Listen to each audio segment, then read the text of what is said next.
मेज एक्टिविटी। क्या आपने कभी अपने बच्चे को ट्राई कराया है मेज एक्टिविटी?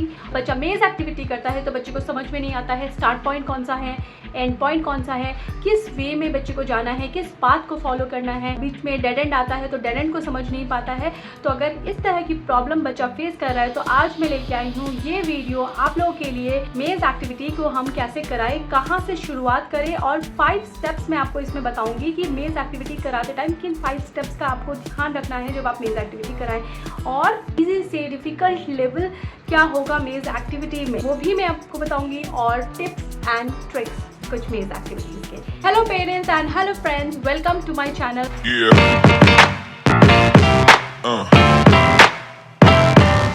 तो चलिए स्टार्ट करते हैं ये video. Step number 1, introduction to mazes. जब आप एक सिंपल एग्जांपल के थ्रू बच्चे को समझाएंगे, बच्चे को ये बताएं कि मेज का कॉन्सेप्ट क्या है, ठीक है। इस तरह की आप एक सिंपल इमेज दीजिए और बच्चे को एक्सप्लेन कीजिए कि मेज जो है ये एक पजल है जिसका एक स्टार्ट पॉइंट होता है, जिसका एक एंड पॉइंट होता है, एंड एक पाथ होता है जो आपको फॉलो करना है without hitting any dead ends. Okay, किसी भी वॉल को भी बच्चे को टच नहीं करना है, आपको पाथ को फॉलो करना है और आपको अपने गोल तक पहुंचना है। तो शुरू में आप इस तरह की बहुत ही सिंपल मेजर्स लेंगे जिससे बच्चे का कॉन्सेप्ट जो इंट्रोडक्शन है वो क्लियर हो जाएगा। Step number 2, easy level. Easy level में आपको 2 तरह के पाथ देने हैं।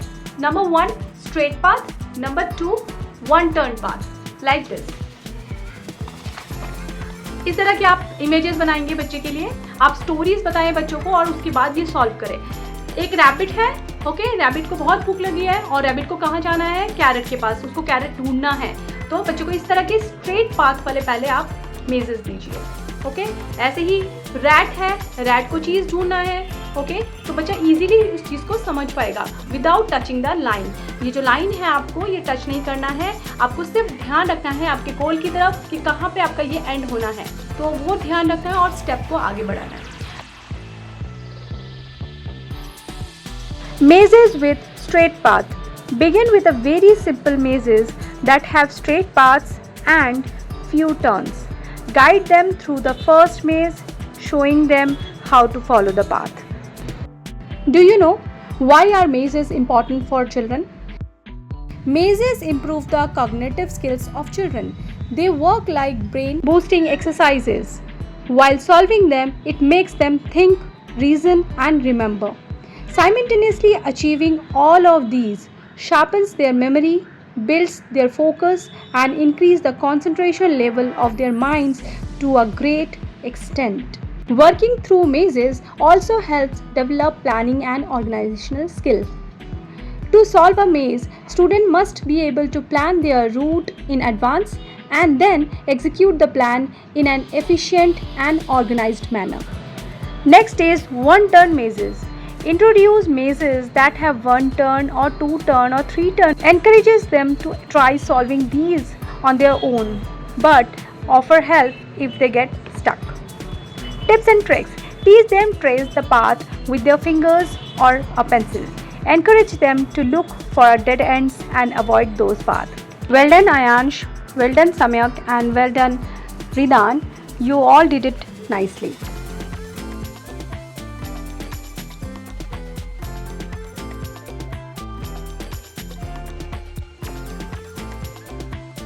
टिप एंड ट्रिक्स नंबर 1, सबसे पहले बच्चे को आप जब कराएं तो बच्चे को आप फिंगर का यूज़ करें कराते टाइम। तो बच्चे को इस तरह से आप हाथ बच्चे के फिंगर्स को पकड़ के करवा सकते हैं। अगर बच्चा नहीं कर पा रहा है आप खुद करके दिखाएं बच्चे को पहले, लाइक दिस, कि आपको यहाँ से स्टार्ट करना है, go like this this this. तो इस तरह से बच्चों को आप पहले फिंगर टिप से कराएं, उसके बाद बच्चों को पेंसिल दीजिए और उसके बाद बच्चों को प्रैक्टिस के लिए दीजिए। तो ये है tip number 1। Step number 3, intermediate level with multiple turns and intersections. तो आप इस तरह की मेजेस बच्चों को करवाएंगे। इंटरमीडिएट लेवल पे जब आप बच्चे को कराएं तो आपको क्या क्या चीज़ का ध्यान रखना है। सबसे पहले जब बच्चा स्टार्ट कर रहा है, क्योंकि इसमें बहुत सारे मल्टीपल टर्न्स आते हैं और इंटरसेक्शंस भी आते हैं, तो बच्चा कोई भी पाथ को फॉलो कर सकता है और उसके पास तो ये भी ऑप्शन है, ये भी ऑप्शन है। तो बच्चे को करने दीजिए, बच्चे को आगे तक जाने दीजिए। बच्चों को बोलिए कि डेड एंड का ध्यान रखना है। डेड एंड कहाँ पे आ रहा है, यहाँ पे, ओके।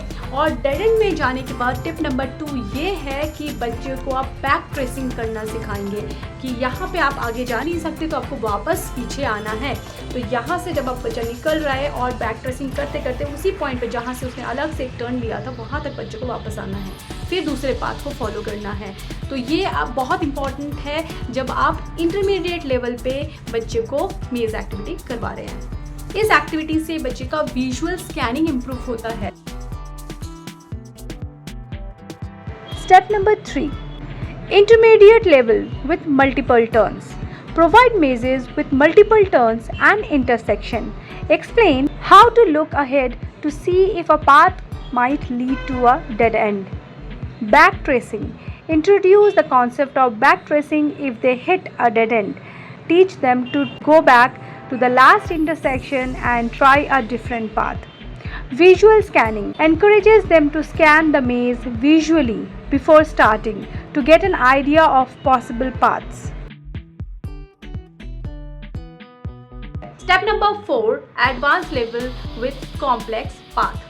जब हम बात करते हैं एडवांस लेवल की तो इसमें बहुत सारे कॉम्प्लेक्स पाथ आएंगे और बहुत सारे इंटरसेक्शंस आएंगे और हम और डिफ़िकल्ट बनाने के लिए हम इसमें टाइम को ऐड करेंगे कि बच्चा, अगर आपको लग रहा है कि बच्चा सॉल्व कर रहा है 10 मिनट्स में, तो आप नेक्स्ट टाइम उसको बोलिए कि इसको आपको सॉल्व करना है 4 मिनट्स में, 5 मिनट्स में, 6 मिनट्स में। देखिए बच्चा कर पा रहा है या नहीं कर पा रहा है। तो ये हो गया इसका एडवांस लेवल। इस तरह की मेजेस आप लेंगे, ये फिर भी ईजी है, और भी डिफ़िकल्ट होते हैं कि एडवांस लेवल पे आ गया है तो बच्चे को बोलिए बच्चा खुद से वो सॉल्व करे।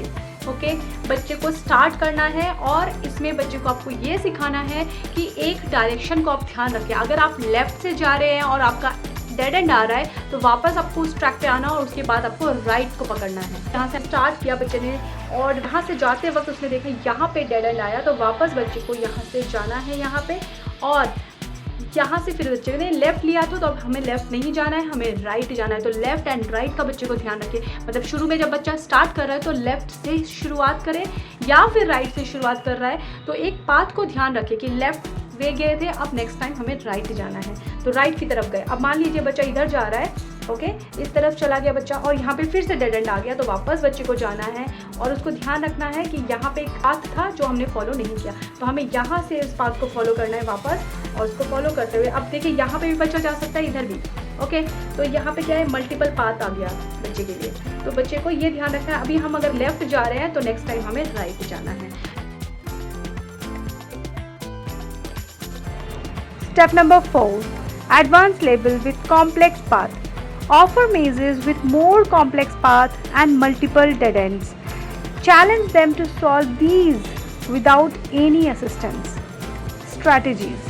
Teach strategies such following the left or right wall, which can sometimes help in finding the way out. Timed challenges. Introduce the time challenges to make it more fun and competitive. Encourage them to beat their previous times. Many parents may have these questions: what is the right age to play a maze? So it's depend on the type of mazes. Labyrinth mazes for preschooler ages 3 to 5. So by the time a child is in preschool, usually around the age of 4, he or she should be able to solve simple mazes. These mazes help develop fine motor and gross motor skills. Let's talk about some history of mazes. The history of mazes and labyrinth, which are complex networks of paths and passages. The ancient Romans used mazes in artwork, home flooring, and street pavement, and it's believed they were used for rituals and processions. Medieval monks and ancient Greeks and Romans were also used mazes as games and puzzles. The word maze comes from Middle English, which means delusion, while the word labyrinth comes from Greek word labyrinth, which means double-headed X. The main difference between a maze and a labyrinth is that a maze has a multiple path and choice of directions, while a labyrinth has only one path to the center. Apart from these, there are variety of mazes are available in the internet, like basic mazes, maze in shapes, the ladder maze, the number maze, even number maze, smoke pastime maze, travel maze, the brutal maze 2, mandala maze, the ultimate मेज़। मेज़ activity के साथ साथ मेरे channel पे और भी videos available है। ब्रेन बूस्टिंग से रिलेटेड वीडियोस, फाइन मोटर से related videos, gross motor skills, visual perceptual skills, story telling, hand writing improvement videos, sorting videos. तो ये आप सारी वीडियोस आप जाके मेरे चैनल पे देख सकते हैं। वेरी नाइस वैदेही, आरोही, सोनू।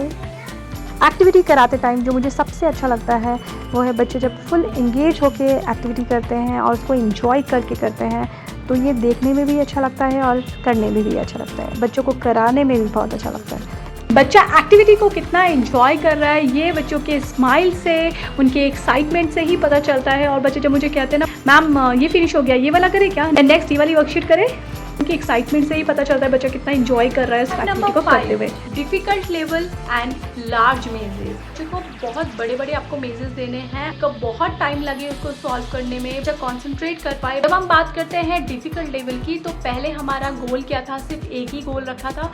अब जब हम डिफिकल्ट लेवल में बात करेंगे तो उसमें बहुत सारे मल्टीपल गोल्स होंगे कि बच्चा अलग अलग पाथ से जाएगा और अलग अलग गोल को अचीव करेगा। और बच्चों के साथ जब इन्वॉल्व होंगे आप लोग तो बच्चों को और भी इंकरेजमेंट मिलती है। और लास्ट में जब बच्चा डिफ़िकल्ट लेवल की मेजेस को सॉल्व कर ले तो बच्चों को बोलिए कुछ मेजेस आप लोगों के लिए वो बनाए, आप लोगों के लिए वो ड्रॉ करे। Difficult level with large mazes. Provide larger mazes that requires more time and concentration. Discuss the importance of persistence and patience. Multiple goals. Introduce mazes with multiple goals or checkpoints. Explain how to plan their route to cover all points. Custom mazes. Encourage them to create their own mazes and challenge your friends or family to solve them. Additional tips. Reinforcement. Praise their efforts and successes to keep them motivated. Incremental difficulty. Gradually increase the difficulty level to ensure that they are constantly challenged but not overwhelmed. Interactive tools. Use online maze generators or apps for interactive mazes and solving experiences. By following these steps, you can help child to develop their problem solving skills, spatial awareness and persistence while having fun with maze activity. One more tip, जब आप बच्चे को मेज activity करा रहे हैं तो आप इसके लिए बहुत सारी वर्कशीट्स की ज़रूरत होती है। तो हम क्या करेंगे, मैंने तो इस तरह का फोल्डर बना लिया है। अगर आपके पास इस तरह का फोल्डर है तो आप इन फोल्डर के अंदर वो वर्कशीट को आप डाल सकते हैं और बच्चों को ऐसे प्रैक्टिस करवा सकते हैं। तो मैं अपने बच्चों को ऐसे ही प्रैक्टिस कराती हूँ ताकि हम इसको मल्टीपल टाइम्स यूज़ कर सकें। इससे ख़राब नहीं होता है। आप मार्कर का यूज़ कीजिए, जो वाइट बोर्ड मार्कर्स होते हैं उनका यूज़ कीजिए और बच्चों को इससे प्रैक्टिस कराएं। और ये ईजीली इरेजेबल भी है, बच्चा करेगा और उसके बाद किसी भी चीज़ से उसको इरेज कर सकता है, क्योंकि ये प्लास्टिक है तो ये इरेज भी हो जाएगा। तो आप इसको मल्टीपल टाइम्स आप बच्चे के लिए ये यूज़ कर सकते हैं। Last tip but not least, बच्चा जब भी कोई मेज एक्टिविटी करे, कोई भी एक्टिविटी अच्छे से करे तो उनको रीइंफोर्समेंट देना मत भूलिए। उनको हमेशा एनकरेज कीजिए, मोटिवेट कीजिए ताकि बच्चा और अच्छे से किसी भी टास्क को कंप्लीट कर पाए। और वीडियो अगर अच्छा लगे तो लाइक और शेयर और कमेंट करना मत भूलिए, क्योंकि आप लोगों के प्यार से, आप लोगों के लाइक से हम लोगों को मोटिवेशन मिलता है। अगर चैनल पे फर्स्ट टाइम आए हैं तो चैनल को सब्सक्राइब नहीं किया तो सब्सक्राइब करके बेल बटन को जरूर हिट कर लीजिए ताकि मेरी लेटेस्ट वीडियोस आप लोगों को टाइम टू टाइम मिलती रहे। Thank you for watching this video. Take care and bye bye.